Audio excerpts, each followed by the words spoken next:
Member for Churchill. Mr. Speaker, an internal report compiled by the RCMP shows clearly how closely the government is keeping tabs on First Nations protesters. But even more troubling, the report calls the Idle No More movement, and I quote, bacteria that could spread across the country. We're talking about events that included ceremony, drum circles, and round dances.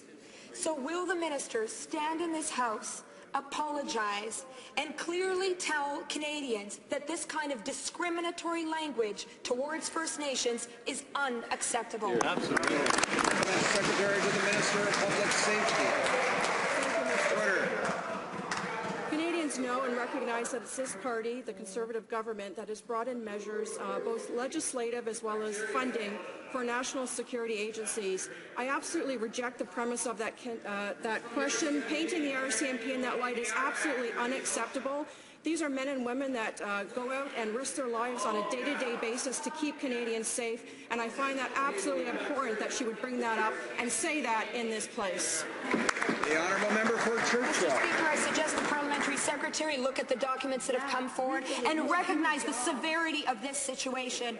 These words are discriminatory, and they only serve to further damage the relationship between the RCMP, this government, and First Nations.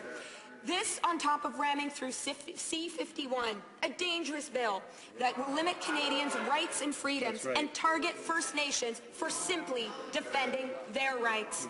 So the question again is, will the minister, and what will the minister do to ensure that the RCMP clears the record and treats First Nations with respect instead of hostility? Parliament Secretary to the Minister of Public Safety.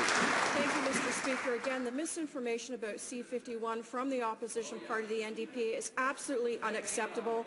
At the very heart of that particular bill, which I'm very proud to say passed through this House just this week, is the national security of this country and the protection of all Canadians. Unfortunately for the NDP, the only measures that they would support is if the RCMP had handcuffs on and CSIS was blindfolded.